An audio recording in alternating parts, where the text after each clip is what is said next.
नमस्कार. आपल्या जमिनीच्या कागदपत्रांमध्ये म्हणजे 7/12 किंवा फेरफार नोंदीमध्ये कधी चूक झाली आहे का? अशी एक छोटीशी चूकसुद्धा खूप मोठी डोकेदुखी ठरू शकते.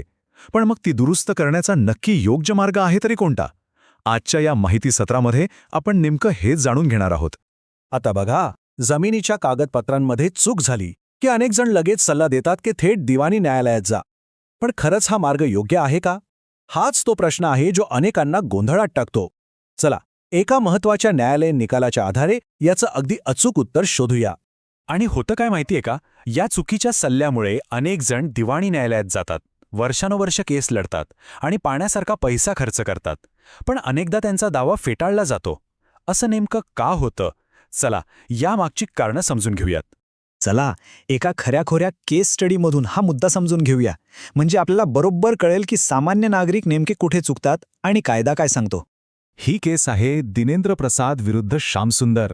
झालं असं की एका व्यक्तीने थेट 2009 सालच्या एका फेरफार नोंदीला आव्हान दिलं आणि कुठे तर दिवाणी न्यायालयात.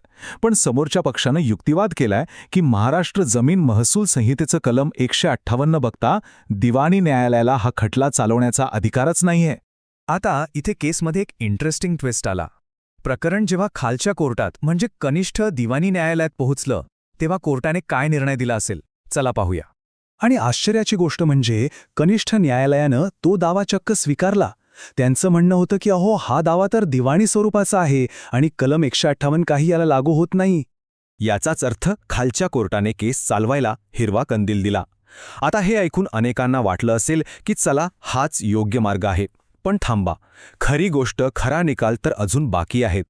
आता पाहूया, जेव्हा या निर्णयाला वरच्या कोर्टात आव्हान दिलं गेलं तेव्हा मुंबई उच्च न्यायालयाने काय निकाल दिला.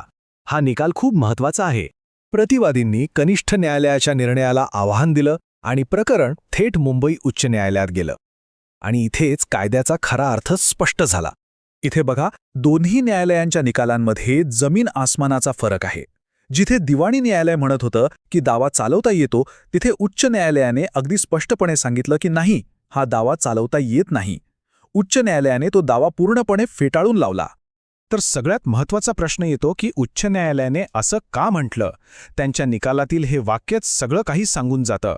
उच्च न्यायालयाने अगदी स्पष्ट केलंय की महाराष्ट्र जमीन महसूल संहितेच्या कलम 155 नुसार महसुली नोंदीतल्या चुका दुरुस्त करण्याचा अधिकार फक्त आणि फक्त जिल्हाधिकाऱ्याला म्हणजे कलेक्टरला आहे, दिवाणी न्यायालयाला नाही.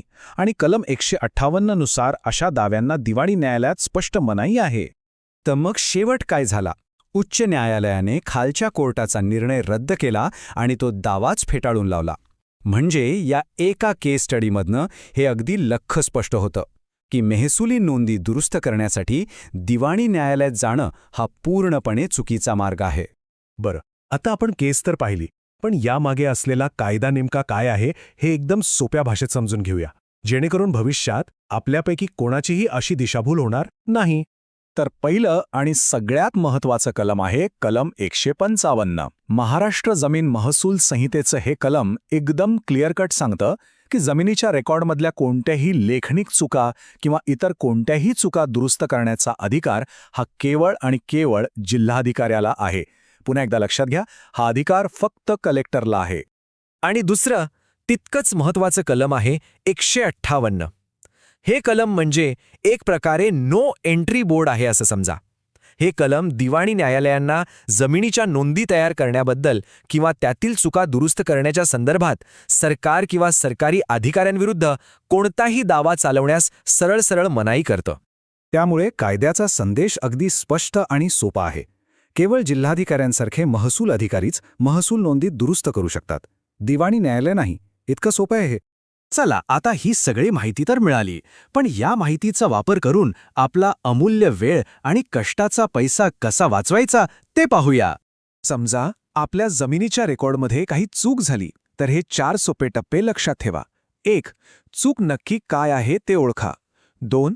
ती चूक सिद्ध करण्यासाठी सगळे पुरावे गोळा करा. 3. थेट कलम 155 अंतर्गत जिल्हाधिकाऱ्यांकडे अर्ज करा. आणि 4.